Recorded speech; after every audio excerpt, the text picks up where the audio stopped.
Babes, and welcome to my book nook.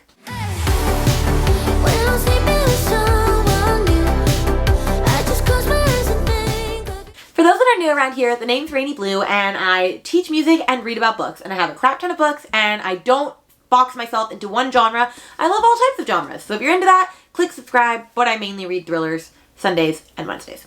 I mean, I read them all the time, but that's when I do videos. Anyway, in today's video, we are doing another anticipated Thriller Reads vlog. I keep on ending up doing thriller vlogs because I'm just really in my horror bag, thriller and horror bag right now. It's a thriller and horror vlog. I'm going to be reading 5 books throughout this, and I did a really great job updating some of them, and I did a very bad job updating some of the others, so it's not a very long vlog, even though there's 5 books in this. And so I'm going to be reading, and I'm actually not going to say what they're about, because you're going to hear what they're about in each vlog clip.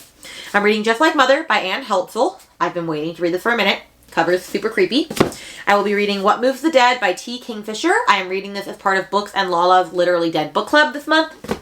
I'm reading The Island by Adrienne McKinty as part of my TBR challenge on my channel. And then I am reading The Last Housewife by Ashley Winstead because I'm obsessed with her and it came out this month. So I'm ready. And then I am also reading The Pallbearers Club by Paul Tremblay, which I just don't have on me at the moment, but that is the other one that I'm reading. And so yeah, I'm reading a bunch of new ones. A couple of them came out more recently than others, but they're all 2022 releases. So be excited for that. And then watch the vlog and I'll give you my final thoughts at the end. Okay, hello. It's a little dark in here because the light is off, my ring light, and also I just took a shower, so bear with me. But we're updating this anticipated, I don't know whether to call this like a thriller vlog or just like anticipated reads vlog, because like this is not really a thriller, but I didn't know where else to like put this book. The Pallbearers Club by Paul Tremblay. So, this was a Books and Lala recommendation, and I love my girl Kayla. She's my favorite booktuber. She's the reason I became a booktuber. Like, she's fantastic. However, I do not always trust her opinions because sometimes she does me dirty. She leads me down a bad path because like she's all about very like meta books and like very weird. I don't know how to explain her taste. Like I really don't know how to explain it. But like for example, My Heart is a Chainsaw, Stephen Graham Jones, her favorite book. I thought it was like trash, like that you pick up on the side of the road. I hated it so much. And so when she recommended this, I've already not heard great things about Paul Tremblay because my mom said that The Cabin at the End of the World is the worst book she's ever read and that she thinks it's an abomination to nature. And her sister, my aunt, thinks the same exact thing because they read it at the same time. And so I already had that information tucked away, and I was like, okay, well, am I going to hate it or am I going to love it? Because I know that book's divisive. And then this new one came out, and I don't know. It was just sitting on the shelf, and it was speaking to me. Was it speaking to me at the $27 price range? No. But did I get it? Anyway, yes. So if I don't like it, am I going to be upset? Double yes. So anyway, so this one is, it says it is a psychological thriller. Okay, interesting. I don't know how thrillery it's going to get. So this one is about, guy named Art Barbara, and it's like his memoir, but his best friend from college or stuff like is editing it, like, and she calls it a novel, and so it's kind of meta in that sense. And so Art Barbara, he starts this Pallbearers Club where they basically go to like funerals of like poorly attended people and like help liven it up / like help carry the person to like their gravesite or whatever. And this girl named Mercy joins it, and it just stuff gets a little crazy with like supernatural elements. Like I've heard there's vampirism in this or something. I don't think that's a what was it, spoiler, because like that's a well-known fact. Anyway, so like at the end of every chapter, she has her annotations here that she writes, and then throughout the book, when she writes stuff, she'll like cross stuff out, and so like he'll be talking and then all of a sudden Mercy's voice will come on, which is why I'm really loving the audiobook. So I definitely think if you're going to read this book, you need to have the audiobook, because you also need the physical. Like this is one of those books that you need the physical and the audio. However, I'm not really sure what's going to happen. I'm about 50 pages in, like 25% of the way in, because this book's kind of short. And I don't know how I feel yet. It's just kind of whatever. I'm going to keep going with it. But Katie Colson also just read this, and she did not like it. It was a 2-star for her, and Kayla did her dirty. So is Kayla going to do me dirty? I don't know, fam, but we about to find out.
Hello, friends. I know this is a terrible angle, but we're going to deal with it. I come bearing bad news. I DNF'd the book. I did. I DNF'd it at 40%. I really gave it a valiant effort, okay? I tried. I did. This book is not for me. I don't even understand what's going on with it. I felt the same way I did when I read Stephen Graham's Jones books. I just feel stupid when I'm reading it. Like, it didn't make sense. It was not fun. And I was going to push through and struggle through because I hate DNFing books, especially if I get that far, and especially because I paid the full $27 for this. But you know what? It's already listed on Pango. Hopefully I sell it soon so I can get a book that I actually enjoy, because this book was not it. And I'm still going to read The Cabin at the End of the World because I just have to know for myself if, like, that's something I'm going to enjoy or not. But, like, I'm very sad, and my cat is trying to, say hello. Say hi, Abby. Abby Dalby. Anyway, so yeah, I do not recommend. I don't have much more to say about this book because I'm quite sad that it didn't work out. But I am going to move on to the next video in this vlog. What it is, it will be determined by what you see when I show up with another book. Okay. Recording. I'm very close. Sorry. I need to get a wider lens for this camera. You also might see my husband in the background. There he is. Okay. Anyway. Shh. You hear my sisters behind me.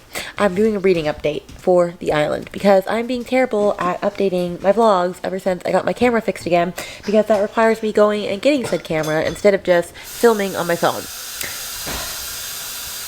And now my husband is making noises. Okay. Anyway.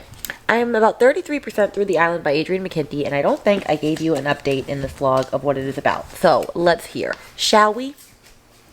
It's about a girl named Heather Baxter. She marries Tom. He's a widowed doctor with a young son and teenage daughter. They're going to go on a vacation overseas to bring the new family together, but once they're in the Australian outback, they end up finding this remote Dutch island that's off limits to outside visitors, and they pay somebody to go on to the island. But as soon as they set foot on it, something feels wrong. An accident ends up causing a nightmare there, and she gets separated from her husband, and they're forced to escape alone seconds ahead of their prisoners. And so it's up to her to save herself and the kids, and she's not much of like a protective, like, savior person. Anyway, the reason he said bum bum bum.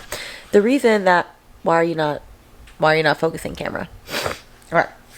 The reason that I'm not 100% invested in this book is because of this little sentence that it says, where it says, the characters in this book visit the lands of the Boonwurrung people. The author would like to acknowledge the traditional custodians of these lands and pay his respects to their elders past and present. First Nations people were the first storytellers on this land, which always was and always will be Aboriginal land. And so I'm like, are they like making fun of Aboriginals just killing people in this book? Like, I don't really know if I like this, what it's trying to do, because I don't know how I feel about this yet. So I'm gonna have to read further and see what happens with the rest of this. But so far, all this happened is the girl Heather.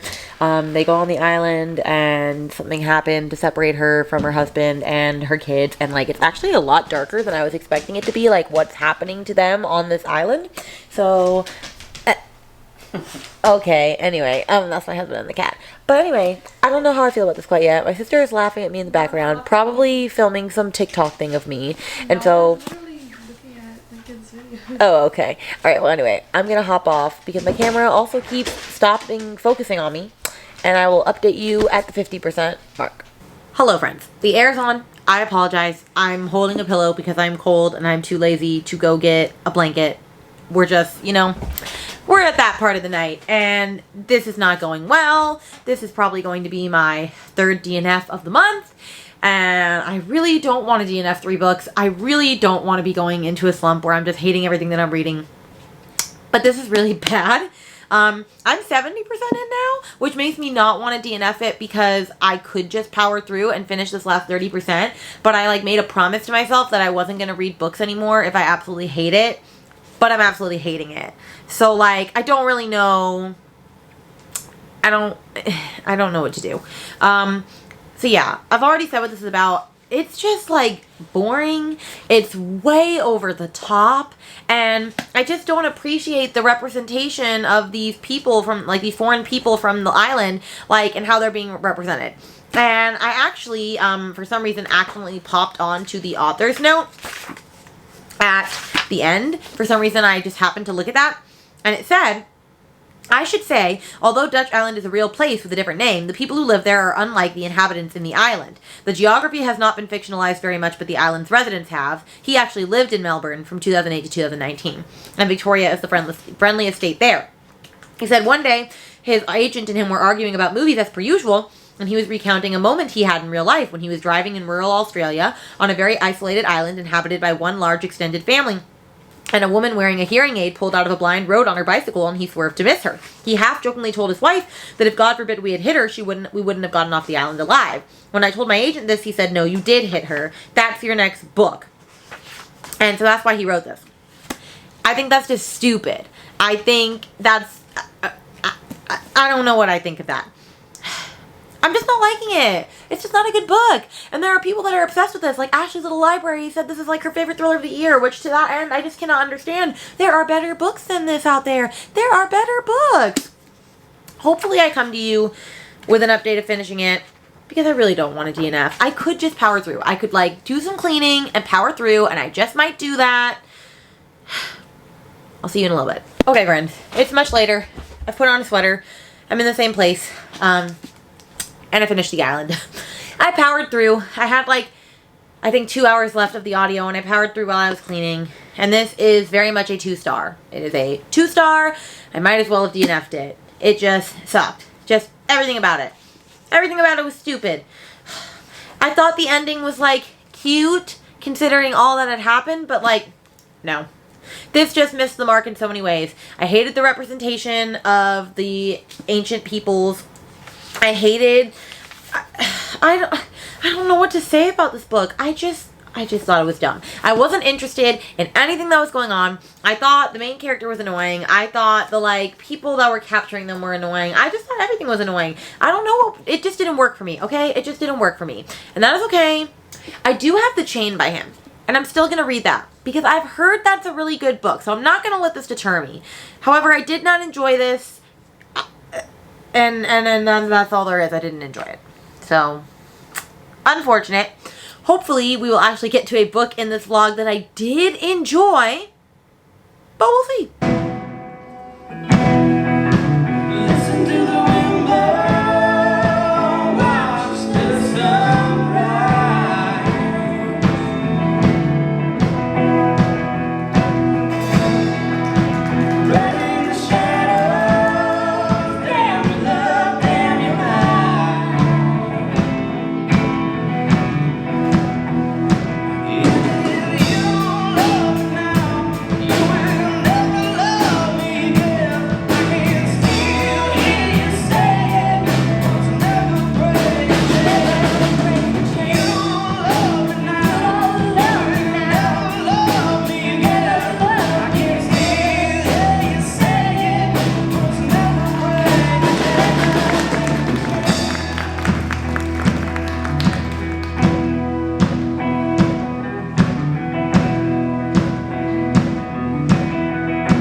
just gonna tell you a little bit about Just Like Mother and basically just give my thoughts on it because I was going to vlog it for this video and then that just didn't end up happening. So let's just talk a little bit about Just Like Mother because I did read it while I was doing this anticipated read vlog.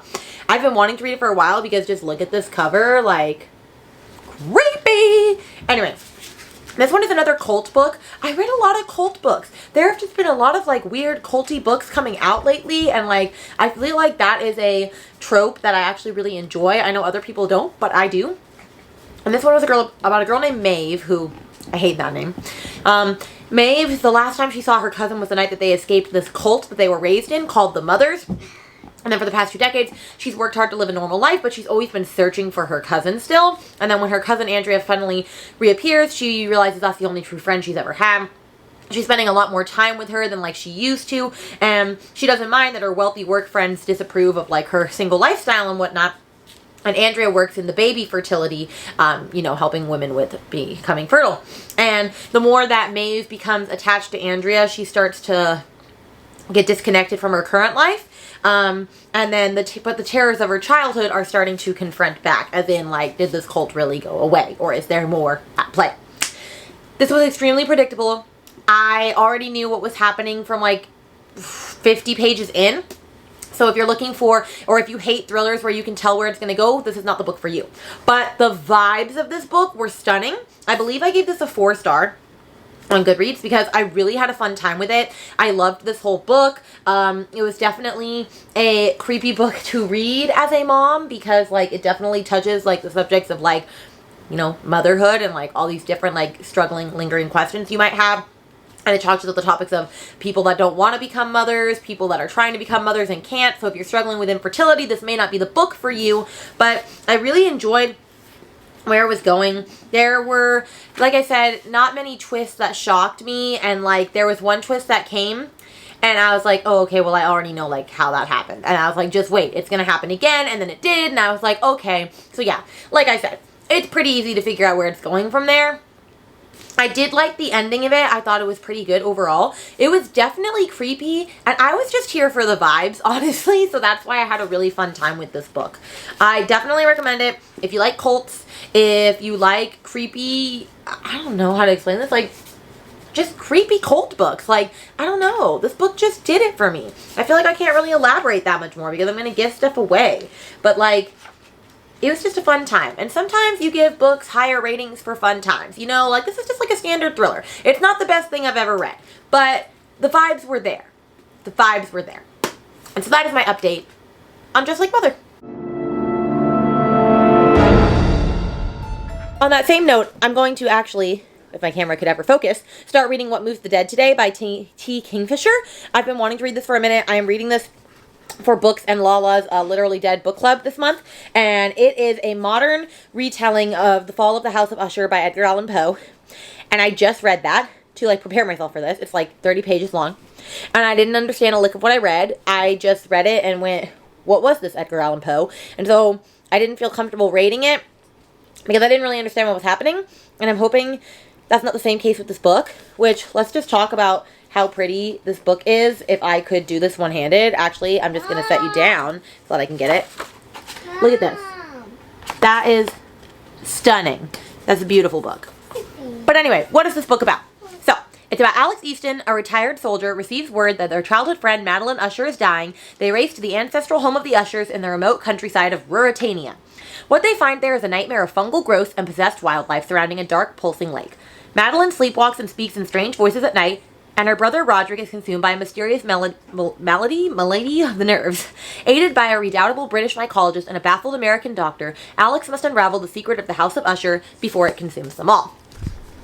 And I must say, this sounds really good. So I'm going to start this in a minute, take you on a journey. It is only about 170 pages, so it's pretty short. I should be able to finish this today, and then I will get to you with my thoughts.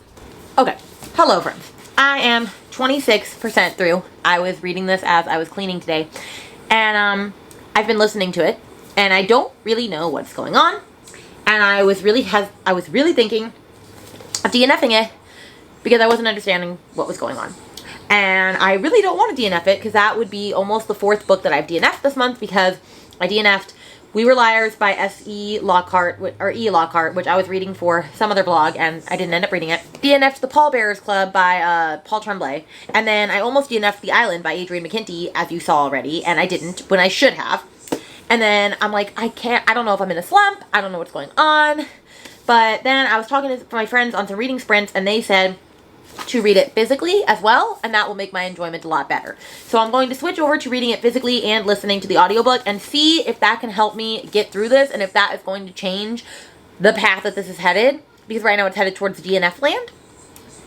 And I'll come back to you with an update. Okay, update. I finished. I read the rest of it physically with the audiobook. Much better experience. This needs to be read. It is kind of, I mean, The House of Usher is already like a weird book. And like I said, I didn't understand like Edgar Allan Poe's version. But then when I listened and read it physically, I had a much better time understanding. And this was easily a 4 stars. I didn't give it 5 because there were just like some things I still didn't fully understand and like all of that. But for creepiness, for sure, it definitely gets a 5 star in creepiness. So yeah, this was really good. Like I said, it's basically just about Alex. He finds out his friend Madeline is dying. He races to her home of like the Ushers, and the house is kind of like haunted, but not really. It's just like haunted by like fungi or like mushrooms. It's like really weird. I can't really explain it. You just have to read it to understand. But like this bunny on this cover, there's like a reason that the rabbit looks all spooky as heck, and you're just gonna have to read it to get it. But I really enjoyed it. I don't know. It was like when I was able to read the words, I was just able to comprehend it a lot better. And like, I don't know. This is just one of those books. I am interested in reading other books by her and seeing if her books are all like that, or if I can get away with listening to some of them on audio. Like, I really want to read Nettle and Bone. I want to read The Hollow Places, Twisted Ones. So I'm definitely going to read more from her because this was my first T. Kingfisher and I wasn't sure what to expect. But I think that she did a really good job with this modern retelling, and she made it super creepy and twisty. I wasn't sure how she was going to turn that 30-page short story into 160 pages, but she did it, and it was really good. It had total creepy vibes. By the end, I was really grossed out by what was happening to our main character. So I had a really good time with this. Also, this cover is just stunning. Like, it just is. But anyway, I had a great time with this. I hope that if you are looking into reading this, then definitely do. I can't wait for Kayla to discuss this at her Literally Dead book club at the end of the month. And yeah, I had a great time. On to the next book. Hello friends, this is the reading update from my classroom, because how many places can I do a reading update in my classroom? Especially now that I'm back to work. You're gonna get a lot more updates. Okay, let's talk about The Last Housewife. I am 60% in now. I was at 20% last night, and I listened to 40% of it while I was cleaning my house, and I had to clean my son's room, which took 5 million years because my sisters and my brother-in-law stayed in there for 3 weeks between apartments, and I love them, but they left it a hot mess, and it took like an hour and a half to clean that. And so I just got in the cleaning mood. And, you know, once you get in the cleaning mood, you just go, go, go. And so I figured, since the audiobook goes away tomorrow and there are 23 people on the list, meaning if I don't finish it, I'm not going to get it back anytime soon, I needed to get some serious reading done. And so I am at the 60% mark. I am in the middle of part 2. I believe there are 4 parts, but part 4 is only 1 chapter at the end. This book is intense.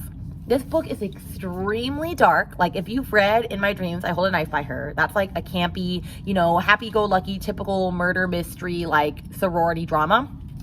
That is not this book. This book has all of the trigger warnings known to mankind. Now, to be fair, she was very nice, and in the beginning, she has a list. Like, there is stuff that's been going on in this book that I'm like, that's really dark. And if I wasn't in a good place mentally, I would not be able to read this right now. So this is not going to be at the end of this book. This is not going to be a book that I recommend to everybody because it is very dark. Like, what's going on right now, I'm like, holy crap. Like, I mean, so like, it's all centered around a cult, right? And so like, we all know that because that's the whole point. Like, she believes that the past of like her cult is like coming back. And so she has to save like other people before it's too late. And she's trying to unravel the mystery of the death of her friend. I'm pretty sure I said what was happening, right? Yes, she's trying to like find out what happened to her best friend who was murdered, or her 2 friends who were murdered, and she thinks the cult from her past has something to do with it, and she's trying to escape it. And I'm very much enjoying it. Like, I'm really, really liking it. Like, that's not a turnoff for me. but it's just extremely dark. So if you don't want to go there mentally, don't go there. But I'm interested in seeing how this is going to end up. I have 40% left, like I said. I'm gonna have to read it all tonight because the audiobook goes away tomorrow. And it's a chunky book. It's about 400 pages. So I'm a little over halfway. But I am enjoying it. So I'll be back with an update super soon. Hello, howdy, hey, doing an update on The Last Housewife. But first, let's talk about this awesome shirt that I got from Book Babe Designs. I don't know if you're gonna be able to see it all the way, but it's the Undead Readers Club. And then I think it says, what does it say at the bottom? Oh God, I can't tell you. Oh, all souls welcome. I absolutely love it. I'm obsessed. I also got this sweater, which you will probably see at some other point. It's great. I just haven't shown them yet, but I've had them for a little bit now. Anyway, that's not why we were here. Oh, my battery's gonna die. Oh, crikey. Okay, I'm gonna have to film it soon. Anyway, let's do an update. I realized I never actually told you what it was about. And so I'm gonna do that and then also give you my ending. And so this is about a girl named Shay. In college, she and her best friends met like this captivating man who seduced them with a web of lie about like the way that the world works. Basically brought them into a sex cult. Only her and her friend Laurel escaped. 8 years later, she hears the news of Laurel's death, and it was delivered by her favorite true crime podcaster, Jamie, who happens to be her childhood best friend. And so they end up connecting together to try to find out like what happened to Laurel, because they don't think Laurel was actually like killed herself. They think that something happened to her. And so then, recruiting the help of Jamie, they go back to that cult or try to find it in order to seek answers. And so it just gets really crazy. And like I said, it was extremely dark. I loved this book. It's 5 freaking stars. One of my favorite thrillers of the year. I don't know if I'm ever going to be able to read it again because it was that intense. But the thing that got me is they kept doing twist after twist after twist. And by the end, like there was this twist that happened. And I was like, no! And then 10 pages later, something else happened. And I was like, oh my God! And then, now I will say, I really liked the ending. I wish it hadn't happened exactly that way, but I get why it ended the way that it did. And I think it's actually a really good ending when you think about how the whole book went as a whole. I feel like I can't say a lot about this book without giving away spoilers. And because this book is so dark. And it's so crazy to think that Ashley Winstead wrote this when you read In My Dreams I Hold a Knife, and it is not even like close to this. And I know she has another book coming out in 2023, and I wonder if it's going to be as dark as this. I think she has found her era. She has found what she is good at writing, and that is really creepy, dark horrors. This was fantastic. I really loved the podcast element of it because there would be chapters. Let me find it.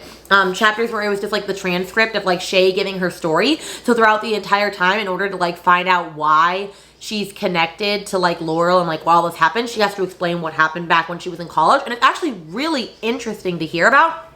I really enjoyed that. So I liked the podcast transcripts. I just loved all of it. Honestly, this book was really good. It's sad to think that there are actually like cults like this that exist out there. And I really loved like all of her interpretations on like misogyny and the way that like men think that women need to behave and like all of this. Like she did a really great job touching on all of those subjects. And so if you think you can handle this sort of thing, I highly recommend it. But like I said, I am not going to recommend it to everyone. All right, I'll see you in a little bit with an update to the end of this vlog.